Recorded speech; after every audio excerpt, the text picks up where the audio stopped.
Shalom saudara pendengar saudara rohani yang dikasihi Tuhan Yesus Kristus. Selamat datang di renungan rohani malam hari ini. Selamat malam, saya berdoa agar saudara sehat selalu. Semoga Roh Kudus hadir di tengah kita saat ini. Sebelum kita mulai renungan malam ini, marilah kita bersama-sama berdoa. Bapa kami yang di surga, Bapa di dalam nama Tuhan Yesus Kristus, kami sungguh mengucap syukur, ya Tuhan, oleh karena Engkau sangat baik buat kami. Engkau ada bersama kami dan menopang hidup kami di siang hari dan di malam hari. Engkau ada bersama-sama dan menyertai kami. Tuhan, kami memuji dan bersyukur kepadamu pada malam hari ini, kami masih bisa berkumpul di rumah kami yang kecil ini. Tuhan, saat ini kami hendak mendengarkan firman-Mu. Berilah pengetahuan dan bimbinglah hamba-Mu ini agar apa yang Engkau firmankan dapat bekerja sesuai kehendak-Mu. Buat kami jemaat-Mu, bukalah hati dan pikiran kami untuk mendengar dan menerima firman-Mu. Kiranya firman-Mu ini dapat menjadi berkat bagi kami. Berbicaralah Tuhan, kami sudah siap menerima firman-Mu. Di dalam nama Tuhan Yesus Kristus kami berdoa dan mengucap syukur. Amin. Sahabat saudara rohani, pembacaan ayat emas Alkitab renungan kita malam hari ini. Nats pilihan kita adalah, Aku akan memulihkan kepadamu tahun-tahun yang hasilnya dimakan habis oleh belalang. Tertulis dalam kitab Yul 2 ayat 25. Bacaan kita pada malam ini terambil dari kitab Yul 2 ayat 12 sampai dengan ayat 27. Tetapi sekarang juga, demikianlah firman Tuhan, berbaliklah kepadaku dengan segenap hatimu, dengan berpuasa, dengan menangis, dan dengan mengadu. Koyakkanlah hatimu dan jangan pakaianmu, berbaliklah kepada Tuhan, Allahmu, sebab Ia pengasih dan penyayang, panjang sabar dan berlimpah kasih setia, dan Ia menyesal karena hukumannya. Siapa tahu, mungkin Ia mau berbalik dan menyesal, dan ditinggalkannya berkat, menjadi korban sajian dan korban curahan bagi Tuhan, Allahmu. Tiuplah sangkakala di Sion, adakanlah puasa yang kudus. Maklumkanlah perkumpulan raya, kumpulkanlah bangsa ini, kuduskanlah jemaah, himpunkanlah orang-orang yang tua, kumpulkanlah anak-anak, bahkan anak-anak yang menyusu. Baiklah pengantin laki-laki keluar dari kamarnya, dan pengantin perempuan dari kamar tidurnya. Baiklah para imam, pelayan-pelayan Tuhan, menangis di antara balai depan dan mezbah, dan berkata, Sayangilah, ya Tuhan, umat-Mu, dan janganlah biarkan milik-Mu sendiri menjadi cela, sehingga bangsa-bangsa menyindir kepada mereka. Mengapa orang berkata di antara bangsa, di mana Allah mereka? Tuhan menjadi cemburu karena tanahnya, dan Ia belas kasihan kepada umat-Nya. Tuhan menjawab, katanya kepada umat-Nya, sesungguhnya, Aku akan mengirim kepadamu gandum, anggur dan minyak, dan kamu akan kenyang memakannya. Aku tidak akan menyerahkan kamu lagi menjadi cela di antara bangsa-bangsa. Yang datang dari utara itu akan kujauhkan daripadamu, dan akan kuusir ke suatu negeri kering dan tandus. Barisan mukanya ke laut timur, dan barisan belakangnya ke laut barat, maka bau busuknya dan bau anyirnya akan naik, sebab ia telah melakukan perkara yang besar. Jangan takut, hai tanah, bersorak-soraklah dan bersukacitalah, sebab juga Tuhan telah melakukan perkara yang besar. Jangan takut, hai binatang-binatang di padang, sebab tanah gembalaan di padang gurun menghijau, pohon menghasilkan buahnya, pohon ara dan pohon anggur memberi kekayaannya. Hai Bani Sion, bersorak-soraklah dan bersukacitalah karena Tuhan, Allahmu. Sebab telah diberikannya kepadamu hujan pada awal musim dengan adilnya, dan diturunkannya kepadamu hujan pada awal dan hujan pada akhir musim seperti dahulu. Tempat-tempat pengirikan menjadi penuh dengan gandum, dan tempat pemerasan kelimpahan anggur dan minyak. Aku akan memulihkan kepadamu tahun-tahun yang hasilnya dimakan habis oleh belalang pindahan, belalang pelompat, belalang pelahap dan belalang pengerit, tentaraku yang besar yang kukirim ke antara kamu.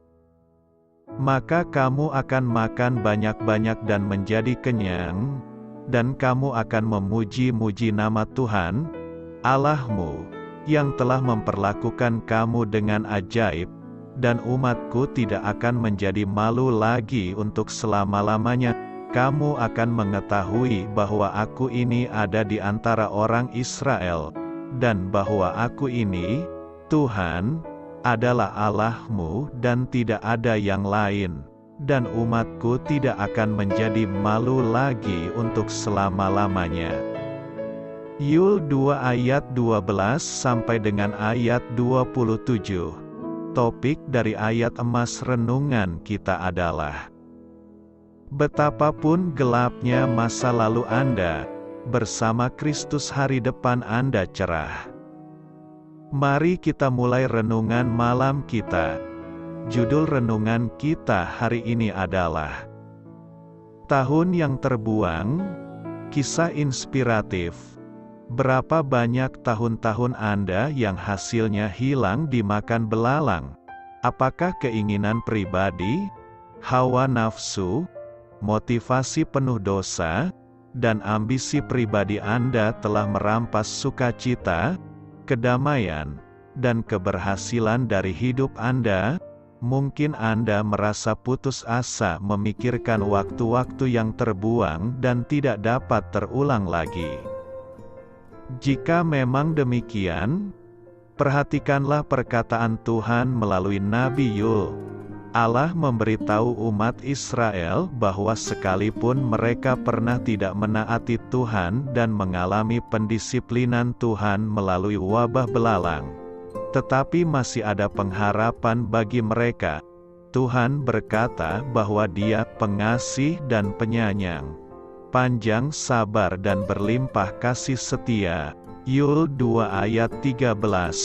Dan Dia berjanji, Aku akan memulihkan kepadamu tahun-tahun yang hasilnya dimakan habis oleh belalang. Apabila kita mengaku dosa kepada Tuhan, maka Dia akan segera mengampuni masa lalu dan mengisi hari depan kita dengan pengharapan.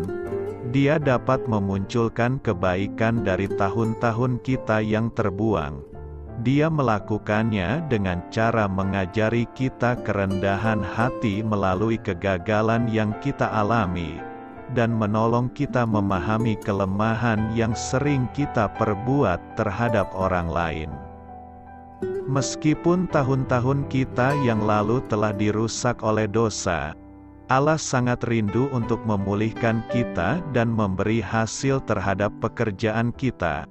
Apa yang telah kita pelajari di masa lalu menghasilkan pelayanan yang produktif dan pujian yang sepenuh hati bagi Dia. Tahun yang sedang kita jelang ini dipenuhi dengan pengharapan. Amin. Marilah kita renungkan di dalam hati kita.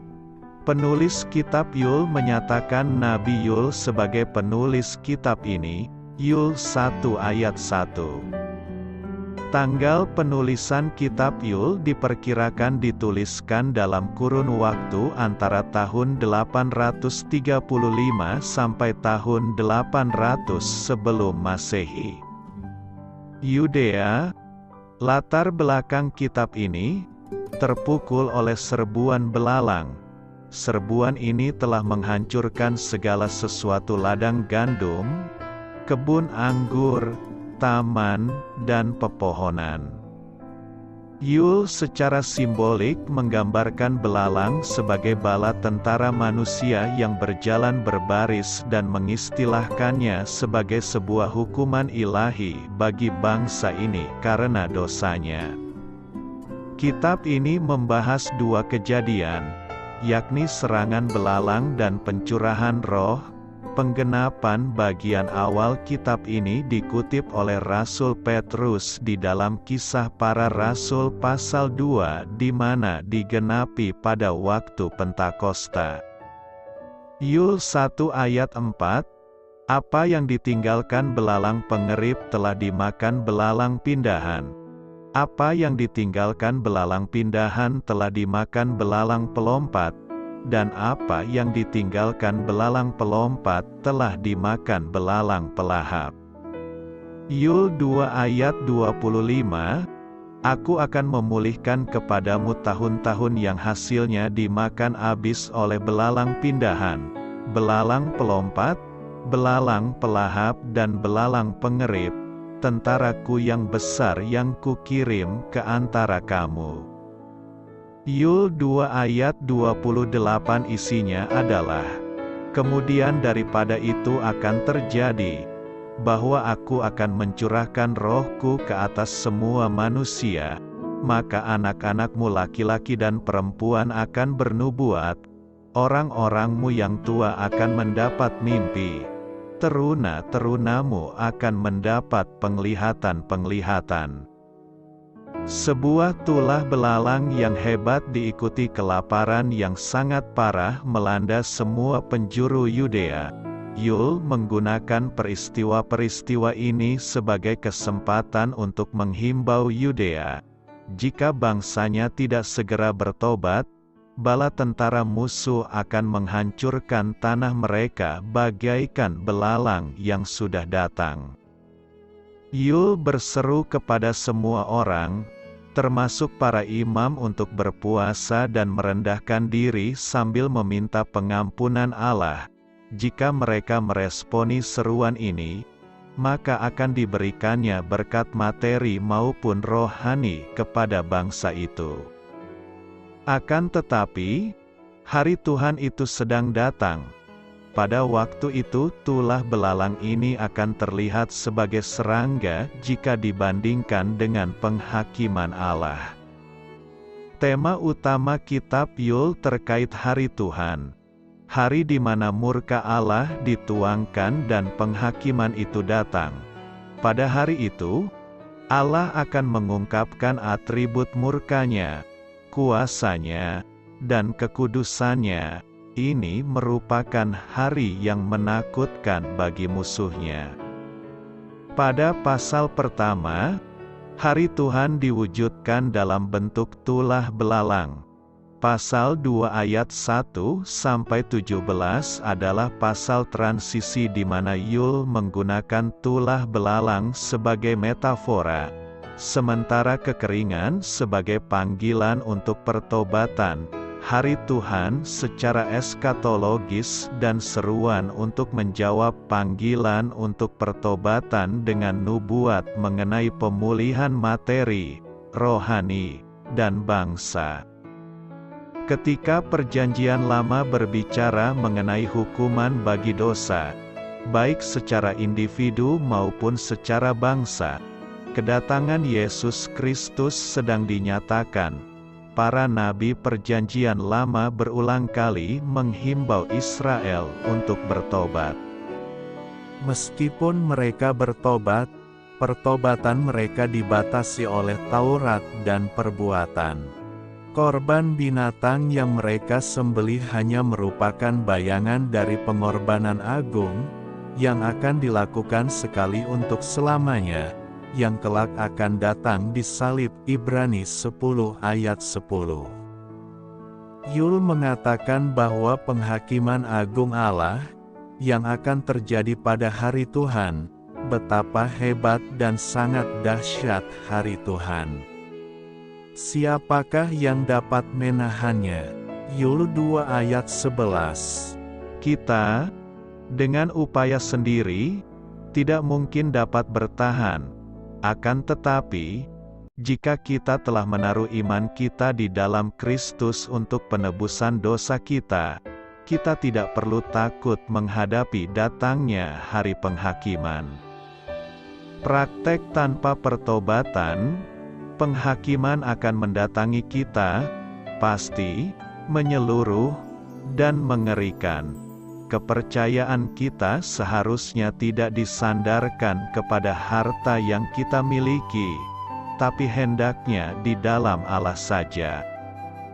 Allah, pada waktu tertentu, akan menggunakan alam semesta, kesusahan atau hal-hal lainnya untuk menarik kita mendekat kepadanya. Akan tetapi, dalam belas kasihannya dan rahmatnya, Ia telah menyediakan rancangan yang sempurna bagi keselamatan kita, yaitu Yesus Kristus, yang disalibkan bagi dosa kita dan menukarkan dosa kita dengan kebenarannya yang sempurna. 2 Korintus 5 ayat 21. Kita tidak boleh menyia-nyiakan waktu. Penghakiman Allah akan datang dengan cepat, seperti pencuri pada malam hari. 1 Tesalonika 5 ayat 2, dan kita harus siap. Hari ini adalah hari keselamatan. 2 Korintus 6 ayat 2. Carilah Tuhan selama Ia berkenan ditemui. Berserulah kepadanya selama Ia dekat. Baiklah orang fasik meninggalkan jalannya, dan orang jahat meninggalkan rancangannya. Baiklah ia kembali kepada Tuhan, maka Dia akan mengasihaninya, dan kepada Allah kita, sebab Ia memberi pengampunan dengan limpahnya. Yesaya 55 ayat 6-7. Hanya dengan berjalan di jalan keselamatan Allah, barulah kita dapat lolos dari murka-Nya ketika hari Tuhan datang. Doa saya menyertai saudara sekalian. Saya memberkati Anda agar sewaktu Anda mencarinya dari Dia, Bapa Surgawi Anda akan memberikan bagi Anda roti harian Anda. Dalam nama Yesus Kristus, Tuhan yang berkuasa atas alam semesta dan menuntun kita kepada iman yang menyelamatkan, Tuhan Yesus menyertai senantiasa. Terima kasih sudah berkenan mendengarkan renungan malam saudara rohani. Tuhan memberkati. Amin.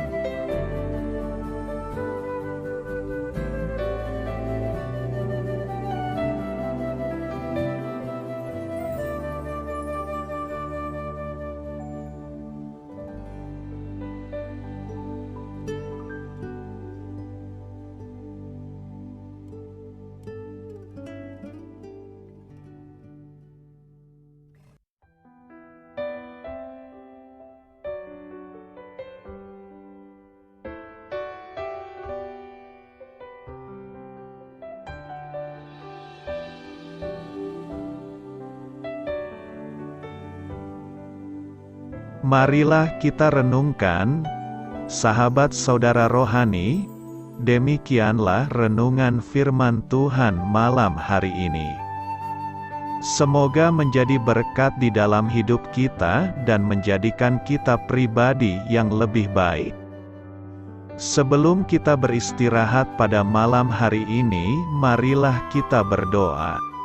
Bapa kami yang di surga, Bapa di dalam nama Tuhan Yesus Kristus, kami sungguh mengucap syukur Ya Tuhan, oleh karena Engkau sangat baik buat kami.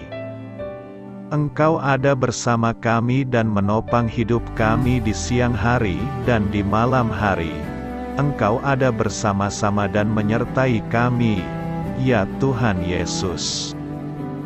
Kami mengucap syukur untuk firman-Mu, ya Tuhan, yang memberikan kami kekuatan dan menyadarkan kami bahwa kami tidak perlu takut dengan gelap dan malam. Sebab Tuhan, Engkau ada bersama kami. Engkau melindungi kami dan menjadi perisai bagi kami hamba-Mu berdoa saat ini. Tuhan, untuk setiap pendengar renungan ini yang mengalami ketakutan, kecemasan, kegelisahan, pada situasi gelap dan malam hari di dalam nama Tuhan Yesus Kristus.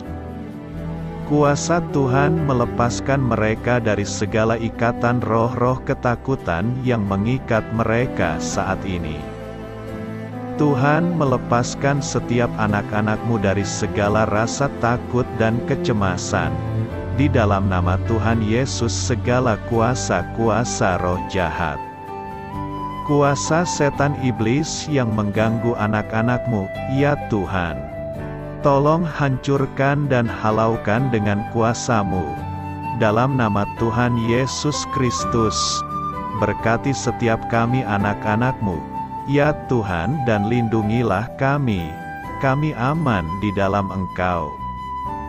Ya Tuhan, penuhilah setiap hati kami dengan keberanian, damai sejahtera, dan sukacita serta ketenangan yang dari Tuhan. Berkati kami di malam hari ini, saat kami tidur dan beristirahat. Kuasa-Mu, ya Tuhan, menaungi setiap kami, memberkati dan melindungi kami. Bangunkanlah kami kembali besok pagi dengan kekuatan yang baru. Tubuh yang sehat diberkati Tuhan dan berkat-berkat yang baru Tuhan sediakan bagi kami. Terima kasih, ya Tuhan, kami sungguh mengucap syukur untuk firman-Mu yang menguatkan kami. Dalam nama Tuhan Yesus Kristus Juru Selamat kami, Bapa kami yang baik, kami mengucap syukur dan berdoa haleluya. Amin. Biarlah firman Tuhan menjadi pengingat untuk kita semua, bahwa tuntunan dari Roh Kudus akan selalu memberi jalan keluar bagi setiap permasalahan hidup kita, dan memberi kedamaian di hati kita. Amin. Sampai jumpa di renungan malam saudara rohani berikutnya.